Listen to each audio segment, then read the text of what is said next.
بسم اللہ الرحمن الرحیم۔ السلام علیکم دوستو، دنیا بھر کی خبروں میں آج آپ سنیں گے، لیکن اس سے پہلے اگر ہو سکے تو لائک اور سبسکرائب کا بٹن ضرور دبا لیں۔ شکریہ۔ وائٹ ہاؤس نے کہا ہے کہ یوکرینی صدر نے امریکی صدر ٹرمپ کے ساتھ گرما گرم بحث پر معافی مانگ لی ہے۔ یوکرینی صدر نے امریکی صدر کو ایک خط بھیجا ہے اور اوول آفس میں پیش آنے والے پورے واقعے پر معافی مانگ لی۔ وائٹ ہاؤس کے اعلیٰ عہدیداروں نے اس تصادم کے بعد یوکرین کے صدر سے معافی مانگنے کا مطالبہ کیا تھا، جس کے بعد یوکرینی صدر نے 4 مارچ کو مصالحتی بیان جاری کیا۔ اس بیان میں واقعہ کو افسوسناک قرار دیتے ہوئے کہا گیا تھا کہ وہ ٹرمپ کی مضبوط قیادت کے تحت امن کے لیے کام کرنے کو تیار ہیں۔ امریکہ کے اعلیٰ عہدیداروں کا کہنا تھا کہ میز پر جو کچھ ہے جس پر بات کرنا اہم ہے وہ واضح طور پر یوکرین کے لیے سیکیورٹی پروٹوکول ہیں اور اس کی ہم پرواہ کرتے ہیں، یہ پیچیدہ چیزیں نہیں ہیں۔ ان کا کہنا تھا کہ سب کچھ میز پر رکھنے ہر ایک کو اس بارے میں شفاف ہونے کی ضرورت ہے۔ اس کے بعد ہم اس پر بات چیت کر سکتے ہیں کہ کس طرح ہم سمجھوتے تک پہنچ سکتے ہیں۔ یاد رہے دوستو کہ وائٹ ہاؤس میں جھڑپ کے بعد یوکرین اور امریکہ کے تعلقات انتہائی نچلی سطح پر پہنچ چکے تھے، کیونکہ امریکہ نے یوکرین کو فوجی امداد روک دی تھی اور اہم انٹیلیجنس معلومات کا تبادلہ بھی بند کر دیا گیا تھا۔ اس سے پہلے امریکہ نے دفاعی مقاصد کے لیے ضروری انٹیلیجنس معلومات کا تبادلہ بند نہیں کیا تھا۔ فوجی امداد پر پابندی کو صدر ٹرمپ کی اپنی ہی پارٹی کے کچھ ارکان کی جانب سے بھی تنقید کا نشانہ بنایا گیا تھا، جنہوں کا یہ بھی کہنا تھا کہ روس کی جنگ کے دوران یوکرین سے امداد واپس لینا افغانستان سے بھی بدتر ہوگا۔ اعلیٰ عہدیداروں کا کہنا تھا کہ اگر سعودی عرب کے مذاکرات کامیاب ہو جاتے ہیں تو امریکہ یوکرین کو فوجی امداد دوبارہ شروع کر دے گا۔ صدر ٹرمپ کے سینئر مشیر ایلون مسک نے نیٹو سے امریکی انخلاء کی حمایت کرتے ہوئے کہا ہے کہ امریکہ کے لیے یورپ کے دفاع کی قیمت ادا کرنے کا کوئی مطلب نہیں ہے۔ صدر ٹرمپ اور ایلون مسک کی جانب سے نیٹو اور یورپی یونین کے خلاف زبانی بیانات کے باوجود یورپی کمیشن کا کہنا ہے کہ بلاک اب بھی امریکہ کو اتحادی کے طور پر دیکھتا ہے۔ مسک کا یہ بیان دوستو ایک ایسے وقت میں سامنے آیا ہے جب نیٹو جو اپریل میں اپنی 76ویں سالگرہ منائے گا، اس کا مستقبل خطرے میں پڑ گیا ہے۔ صدر ٹرمپ نے بارہا یورپی یونین پر محصولات عائد کرنے کی دھمکی دی ہے اور یوکرین کے معاملے پر روس کے ساتھ ان کی صف بندی نے یورپی حکام کو شدید پریشان کر دیا ہے۔ یورپی کمیشن کی سربراہ نے عام الفاظ میں بات کرتے ہوئے کہا کہ آج دنیا میں ہر چیز لین دین بن چکی ہے۔ ان کا کہنا تھا کہ 27 ممالک پر مشتمل یورپی یونین کے اندر فوری طور پر ضرورت کا احساس بڑھ رہا ہے، کیونکہ کچھ بنیادی تبدیلی آئی ہے۔ ہماری یورپی اقدار، جمہوریت، آزادی، قانون کی حکمرانی خطرے میں ہے۔ غاصب صہیونی ریاست کے وزیر اعظم نیتن یاہو نے مبینہ طور پر اسرائیلی سیکیورٹی ایجنسی شن بیت کے سربراہ رونین بار سے استعفیٰ دینے کا مطالبہ کر دیا ہے، تاہم بار نے مستعفی ہونے سے انکار کر دیا ہے۔ بار کا کہنا ہے کہ اگر نیتن یاہو انہیں عہدے سے ہٹانا چاہتا ہے تو انہیں خود برطرف کرنا ہوگا، اور یہ واضح نہیں ہو سکا دوستو کہ آیا نیا سیکیورٹی ایجنسی سربراہ مقرر کیا جائے گا بھی یا نہیں۔ بار کا یہ بھی کہنا تھا کہ وہ صرف اس وقت مستعفی ہوں گے جب غزہ میں موجود تمام یرغمالیوں کو واپس لایا جائے گا۔ 7 اکتوبر کے حملے کی اپنی تحقیقات جاری کیں، جس کے بعد حکومت کا کہنا تھا کہ بار نے انٹیلیجنس معلومات کا غلط اندازہ لگایا اور ایک گمراہ کن سوچ میں پھنسے رہے۔ بار پر یہ بھی الزام عائد کیا گیا ہے کہ انہوں نے حملے کی رات وزیر اعظم نیتن یاہو کو بیدار کرنے کی ضرورت محسوس نہیں کی، جو کہ ایک انتہائی بنیادی اور ضروری فیصلہ تھا۔ وادی کشمیر کئی دہائیوں سے بدترین تشدد اور برے حالات سے دوچار ہے۔ بھارت کی جانب سے کشمیریوں کی سریحن نسل کشی کرتے ہوئے ڈیموگرافک تبدیلیاں کرنے کی مسلسل کوششیں کی جا رہی ہیں۔ کشمیر پر بھارتی فوج کا سالوں سے جاری تسلط یہاں کی ثقافت، زندگی اور کشمیر کی معیشت کی شکستہ حالی کا باعث بن رہا ہے۔ 1947 میں تقسیم کے بعد ہندوستان کے لیے کشمیر کے نصف حصے پر قبضے کی راہ ہموار ہو گئی۔ اس طویل ترین قبضے نے کشمیری عوام کی سماجی اور معاشی زندگی پر بدترین اثرات نتائج مرتب کیے۔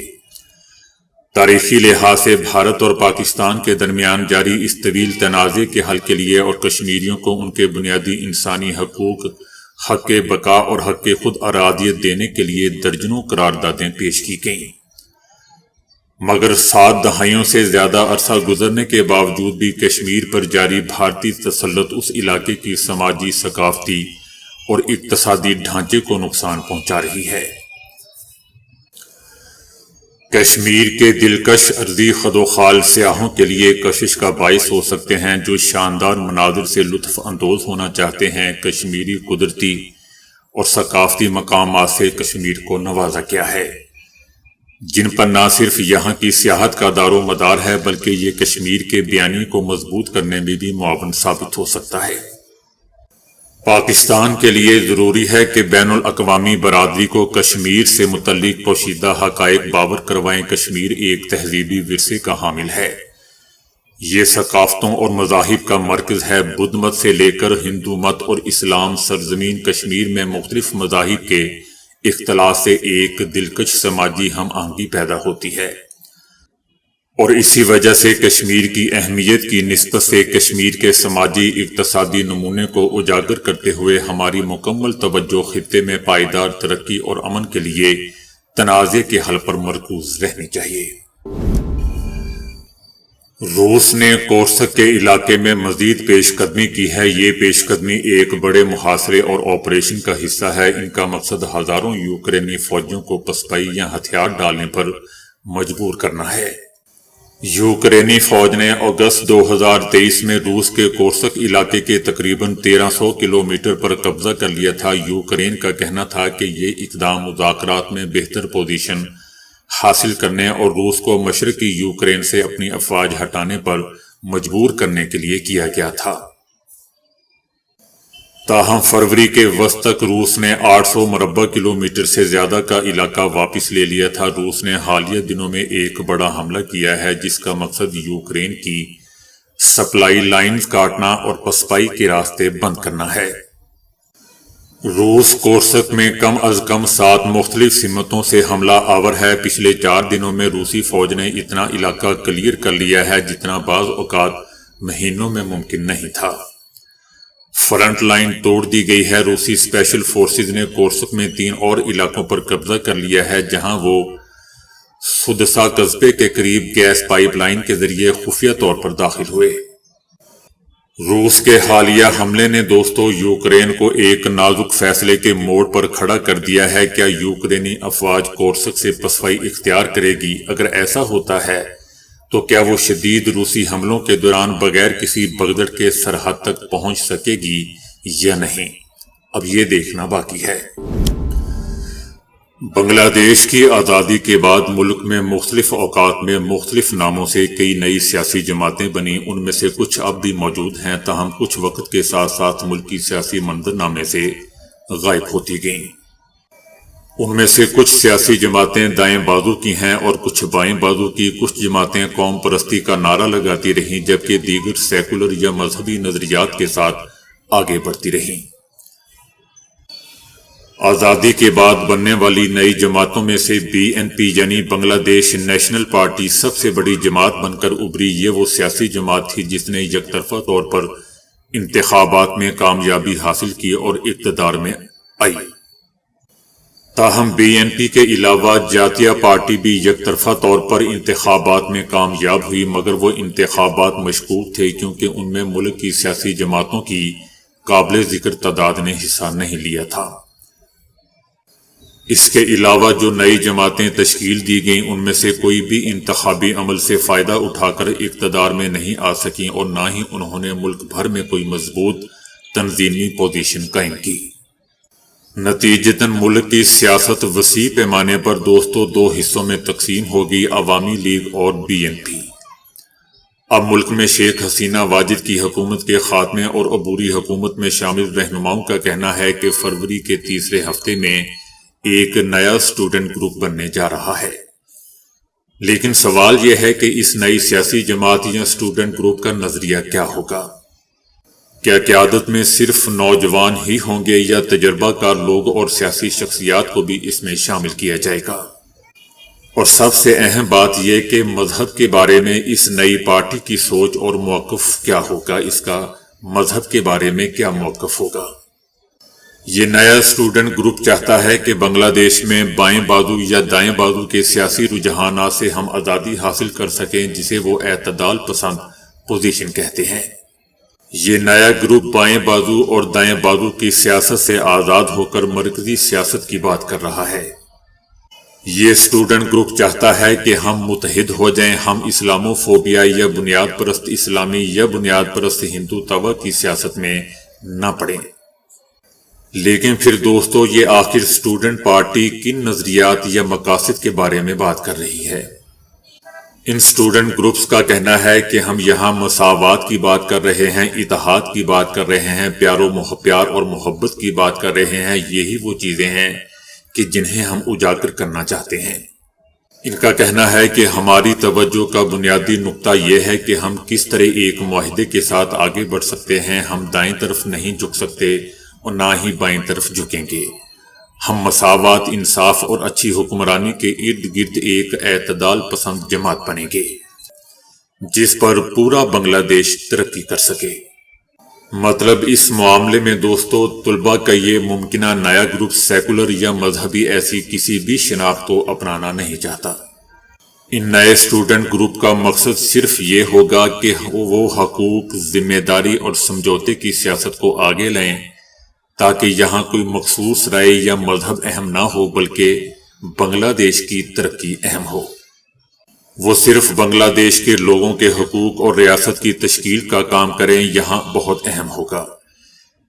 بنگلہ دیش میں کسی بھی مذہب، کسی بھی رائے، کسی بھی نظریے کے لوگ آزادانہ طور پر اپنے متعلقہ مذاہب پر آزادی سے عمل کر سکیں۔ نظریہ دوستو جو بھی ہو، اس بات کا اندازہ لگانے کا کوئی طریقہ کار نہیں ہے کہ نئی اسٹوڈنٹ پارٹی کتنی مقبول ہوگی، لیکن یہ بھی سچ ہے کہ گزشتہ 40 سالوں میں ملک میں کوئی بھی نو تشکیل شدہ پارٹی انتخابی میدان میں اتنا فائدہ حاصل کرنے میں کامیاب نہیں ہو سکی۔ لیکن گزشتہ چند دہائیوں میں دنیا بھر کے مختلف ممالک میں ایسی مثالیں موجود ہیں کہ کم وقت میں نئی سیاسی جماعتیں اقتدار میں آئیں اور بنگلہ دیش کے طلباء کی نظریں انہی سیاسی شخصیات کی طرف ہیں۔ ان میں ترکی کے رجب طیب اردوان کی AK پارٹی، پاکستان میں عمران خان کی تحریک انصاف اور انڈیا میں کیجریوال کی عام آدمی پارٹی نے خاص طور پر عالمی توجہ حاصل کی۔ بنگلہ دیشی طلباء کامیابی کے منتر کی تلاش میں ان تینوں نئی جماعتوں کے پروگرامز، تنظیمی ڈھانچے وغیرہ کا بغور مطالعہ کر رہے ہیں۔ مثلاً وہ اس حوالے سے غور کر رہے ہیں کہ پاکستان کے تحریک انصاف کے بانی عمران خان مسلم لیگ نون اور پیپلز پارٹی کے ہوتے ہوئے تیسری قوت کیسے بنے اور عوام میں انہیں مقبولیت کیسے حاصل ہوئی۔ جب اس بارے میں بنگلہ دیشی نوجوانوں سے پوچھا تو ان کا کہنا تھا کہ وہ اس معاملے پر کام کر رہے ہیں اور بات چیت بھی جاری ہے کہ یہ جماعتیں لوگوں میں کیسے مقبول ہوئیں، خاص طور پر عمران خان کی پاکستان تحریک انصاف۔ ان کا یہ بھی کہنا تھا کہ ہم اس بات کا مطالعہ کر رہے ہیں کہ یہ سیاسی جماعتیں اصل میں لوگوں تک کیسے پہنچی، لوگوں کے مسائل اور ان کے جذبات کو سمجھنے کے لیے انہوں نے کس طرح کی حکمت عملی اپنائی اور ان کا آئینی ڈھانچہ کیسا ہے۔ ان کا کہنا تھا کہ ہم کوشش کر رہے ہیں کہ اس خطے کے نوجوان سیاست کو سمجھنے اور اس کے بعد میز پر کسی نئے نظریے پروگرام کے ساتھ آئیں۔ لیکن دوستو، ابھی تک یہ واضح نہیں ہے کہ اس نئی سیاسی جماعت یا قوت میں سب سے اوپر کون ہوگا۔ ایسی افواہیں بھی بنگلہ دیش کے سیاسی منظرنامے پر گردش کر رہی ہیں کہ اس وقت عبوری حکومت میں شامل مشیر نہید اسلام یہ عہدہ خود سنبھال سکتی ہیں۔ اس صورت میں وہ مشیر کی حیثیت سے اپنے عہدے سے استعفیٰ دے دیں گی۔ تاہم جس کو بھی اعلیٰ عہدہ ملے گا، یہ یقینی ہے کہ وہ اس تحریک کی قیادت کرنے والے نوجوانوں میں سے ہی ایک ہوگا۔ لیکن سوال یہ ہے کہ کیا اس نئی سیاسی جماعت میں صرف نوجوان ہی اہم عہدوں پر نظر آئیں گے یا پھر کوئی تجربہ کار افراد کے لیے بھی جگہ ہوگی؟ ان کا کہنا ہے کہ اگر سب کچھ ٹھیک رہا تو طلباء کا یہ نیا گروپ بہت جلد سامنے آئے گا۔ اس صورت میں دوستو، اگرچہ اس بارے میں شکوک و شبہات موجود ہیں کہ آیا بنگلہ دیش کی یہ نئی جماعت ابتدائی طور پر ملک کے تمام پارلیمانی حلقوں میں امیدوار کھڑے کرے گی یا اس میں اس بات کی صلاحیت ہے کہ نہیں کہ لیکن ممکنہ نئی پارٹی سے وابستہ افراد اب تمام حلقوں میں انتخابات میں حصہ لینے کی بات کر رہے ہیں۔ تو دوستو، ابھی کے لیے اتنا ہی۔ ویڈیو کو لائک اور شیئر کرنے کا بہت بہت شکریہ۔